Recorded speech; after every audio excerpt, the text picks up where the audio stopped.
Nous devions au préalable, évidemment, tout retirer l'amiante à l'intérieur de l'église. Comme nous avions décidé d'enlever ça par l'intérieur, il a fallu faire des tests d'air ambiant, savoir est-ce qu'il y a encore des particules d'amiante dans l'air ambiant. Et non, il n'y en avait plus.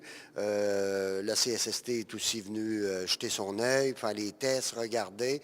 Et effectivement, nous avons obtenu les autorisations. Alors, c'est pourquoi qu'on peut débuter la démolition proprement dite. Alors, ce que vous risquez de voir au cours des prochains jours, c'est justement CFG Démolition, Construction, qui vont enlever le bricolage, ils vont récupérer la brique.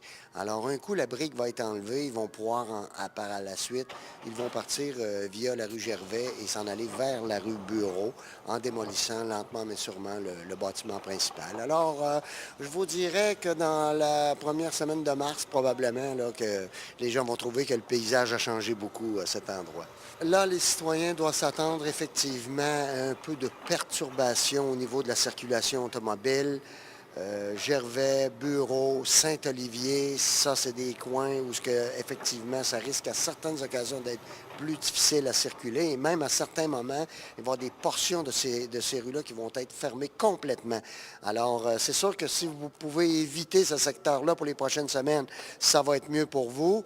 Mais bon, évidemment, on n'a pas le choix à l'occasion de passer. Il y aura des détours qui sont prévus, une signalisation qui va être adéquate, qui va être placée pour guider les automobilistes. Écoute, ça fait déjà un peu plus de 6 ans qu'on travaille sur ce dossier-là. Là.